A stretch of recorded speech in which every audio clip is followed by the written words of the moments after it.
worst thing that we were doing was we were using the customer as our internal communication system. So we'd say, I need a copy of the fire inspection before I can issue this liquor license. Go down the hall and talk to the fire marshal. Bring me a copy of the latest fire inspection. I need to know that the building department's issued you a certificate of occupancy. You know, if you're at the health department, I need to know these things. You bring me these things. And so a lot of disjointed activity. From Tyler Technologies, it's the Tyler Tech Podcast, where we explore issues facing communities today and do so in a way that's both interesting and entertaining. I'm your host, Jeff Harrell, and my promise to you is to help break through the clutter and provide great information in a format that's super easy to consume. And maybe, just maybe, we'll have a little bit of fun along the way. Well, the issue we explore today is a real-life story about an innovative city that wanted to make life a little bit easier for small businesses and entrepreneurs by eliminating outdated technology and processes.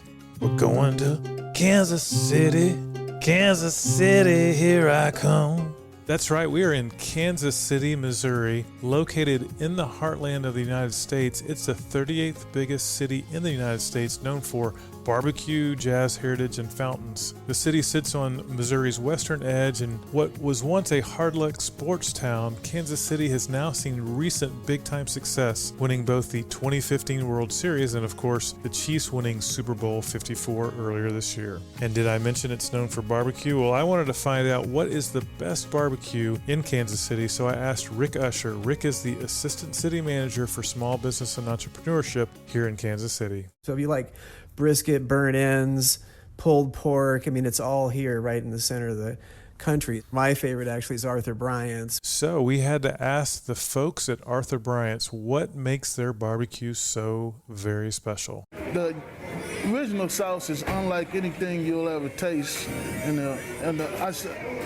The wood that we use, the hickory, the oak, it's just a blend of all of those things, and the atmosphere is just unmatched. If you want a unique experience in barbecue, good old-fashioned down-home barbecue, not the decor, you come to Arthur Bryant's if you want great food. Okay, anybody else suddenly hungry for barbecue? Well, as it turns out, Kansas City is a great place for business too. Here's Rick Usher.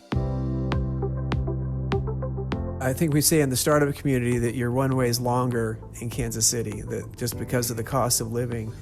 The life we're living right now with remote work and distance learning, just a few months ago, FlexJobs, I think is the name of the company, named Kansas City the #1 city to work in for remote workers because we have gigabit Google Fiber serving likely 1 million residents in the region here, and then the cost of living is so low. The other cool thing is, so we don't have coasts or mountains, but you're only 3.5 hours away from them, by plane in any direction. In fact, we've interviewed a guy who is a remote work employee for a company named Urban Leap, and he's a sales manager, and he was excited about Kansas City because when he's making his travels, he can get anywhere to any client in the country within that 3.5, 4 hours.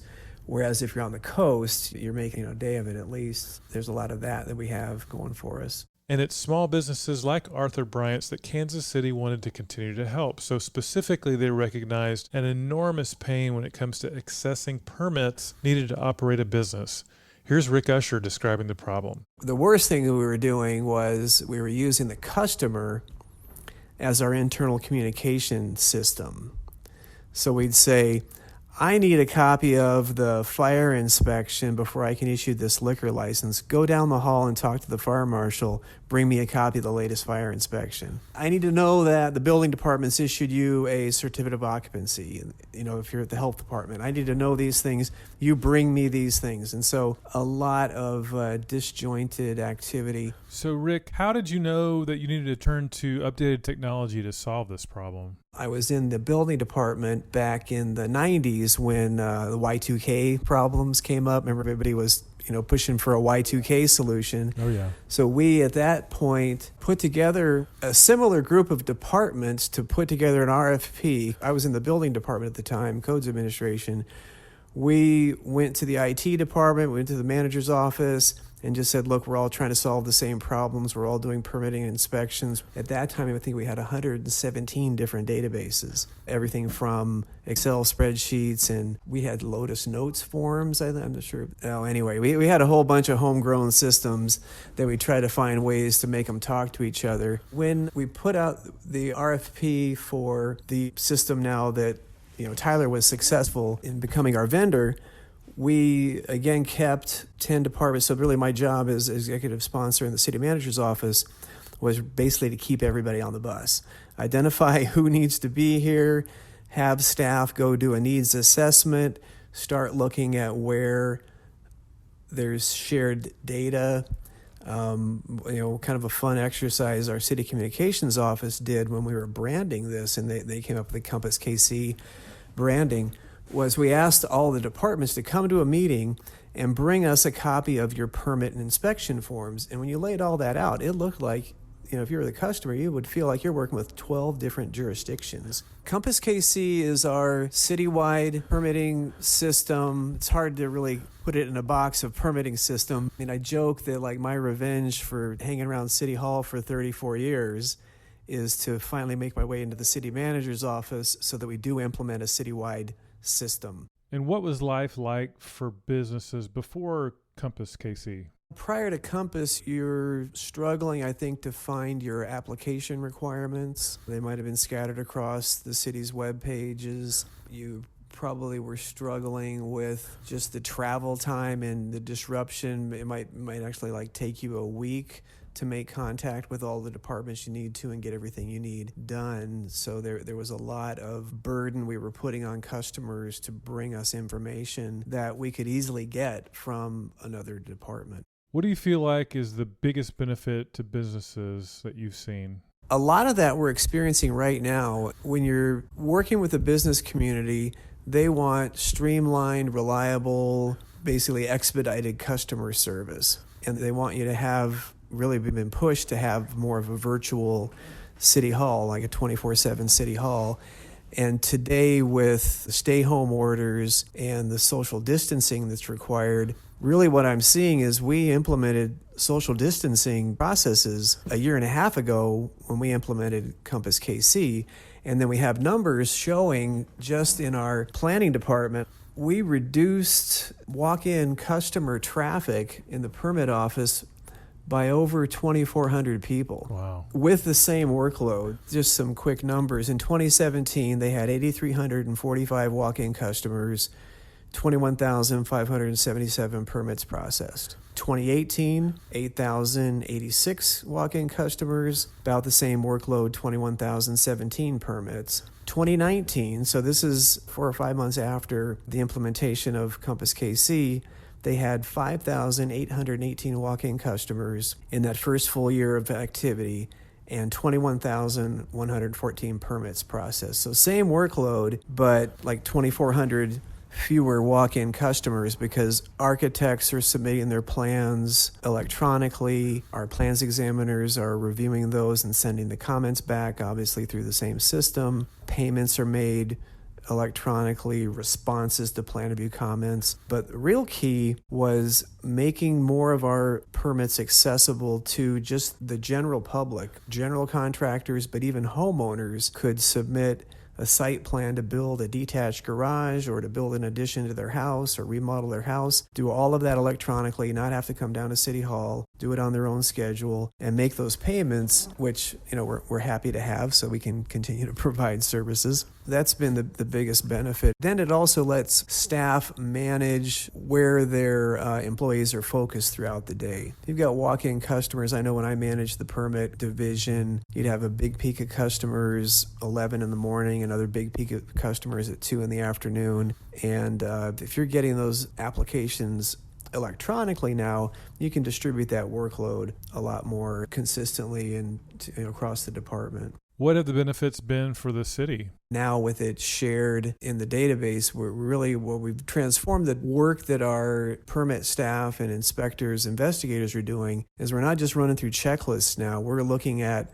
the real issues. So if you're taking a liquor license application or a permit application, the way the system is designed, you're only going to see the outstanding conditions of approval. You're not going to see the ones that are already met. And really the history of that had been, the fire marshal makes annual inspections, and there's always a current inspection report, but you had to walk down and print out a copy of it to bring it back to an office. So there was a lot of footwork.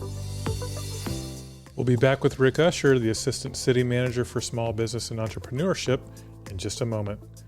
If you're interested in learning more about some of the biggest obstacles local government is facing today in community development, we've got lots of great content on our Resource Center. Just go to tylertech.com and click Resources on the top of the page. You can then filter by EnterGov to get the latest content, including a recent article in American City and County about how El Cajon, California implemented a way for citizens to connect in the wake of COVID-19. I think you'll find the content very helpful. Now, back to our conversation with Rick Usher. We're having this interview during the COVID epidemic. There's stay-home orders going on right now. There's probably going to be a rush to move to more of an online system like you guys did. We hear a lot about flattening the curve right now. You guys are ahead of the curve when it comes to implementing this. What advice would you give cities who are now thinking about this now that you've gone through this yourself? The process that we set up is that the leadership comes from the city manager's office. Now, if you're a strong mayor form of government, I guess you'd want that to come from your mayor's office or your chief of staff. I was assigned as the project sponsor, and I have a few staff who report directly to me, but otherwise I'm just working with a team of department representatives that we meet with monthly. We set up a schedule of weekly team meetings. And, you come to that meeting whether your department's issue is top of the agenda or not.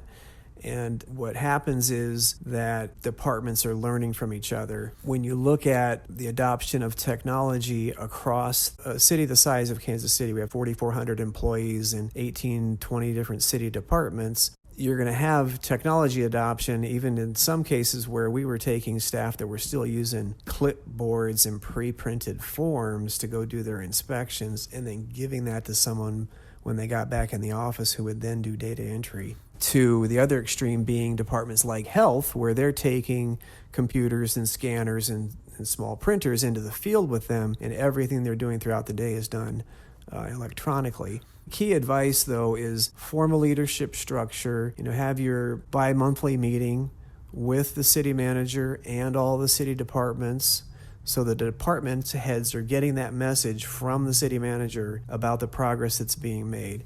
And then you have the weekly meetings of the subject matter experts across departments so that we're all working together to streamline our processes. I gave you the number there on the number of permits that were issued in 2019.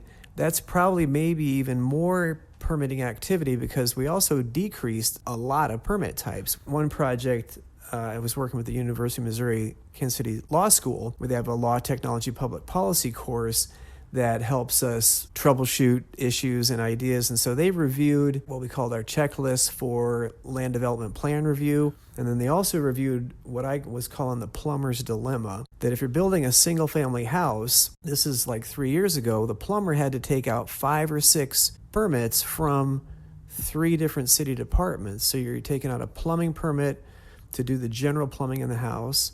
You're taking out a water connection permit to tap the water main in the street. You got to get an excavation permit to dig up that water main in the street. You get a sewer connection permit from Public Works to connect to the public sewer, and then another excavation permit to dig up that public sewer. If that street is a boulevard or a parkway, you're going to Parks and Recreation for a permit to disturb the boulevard. We've reduced that to, I believe it's down to 2 permits now. Wow. And what you do by being on the shared database is build in the inspection process for water services or public works into the permit to plumb the house. Because if you're building a new house, you have to do these things. And if you don't have to do these things, you take them out of the workflow. But generally, the big issue at the end of the day from departments was, that's all fine, but is the revenue going to show up in my account? So a nice win that we got out of this was we got everybody on the same payment platform. Our finance department participated with us, and they said, okay, we're all going to be on the same payment platform, and you manage all the account numbers, you manage all the fund distribution. That's been another success of the project. If you had to narrow it down to maybe the top 3 benefits to the city from this initiative, what would those 3 things be? The increased communication, data sharing across departments, the flexibility, like the workflow flexibility of when applications come in and when you're processing those, you can manage peaks and valleys a little better than having a lot of walk-in customers. And the collaboration across departments, we've built up trust between departments. And as we've had to implement, say, new permit types, because in the middle of all of this, Airbnb hit the Midwest and we had to create a short-term stay permit type. And we were able to do that and implement that. And that included bringing 2 or 3 different departments into that permitting setup. Those seem probably like my top 3. That's great. Another recommendation is to work closely with your business community, the engineering, architecture, design community. Keep the communication high with them so that they know what you're working on. Another recommendation, I guess, to cities, it's cool to support startups and small tech companies, but for projects of this scale, you need a larger company, like in this case, Tyler, that has the capacity to really build a full-scale program. Because we've had a lot of vendors that are like, hey, you need to use my payment app. Well, that's fine, but does it do inspections and permitting, and does it update the land record? And there's a lot that doesn't happen when you go those ways. Rick, we really appreciate you sharing your experience with us. How can folks connect with you? I'm really active on Twitter, so @RUKCMO is my Twitter handle. Tweet a lot there about our Tyler Compass KC relationship, especially in this time of remote work. And email address is richard.usher@kcmo.org for those not social media savvy. Awesome. Hey, Rick, thanks so much for your time. I really appreciate it. And man, stay safe out there. All right, you too. I appreciate it. Thank you. Well, I love examples of cities using modern technology to solve important problems. I hope you took away a few valuable nuggets of information. I know I did. And hey, thanks for listening to this episode. We've got many more to come, and I would love your feedback. You can actually email me at podcast@tylertech.com, and please leave us a review and subscribe. Hey, until next time, this is Jeff Harrell, Director of Content Marketing for Tyler Technologies. We'll talk to you soon.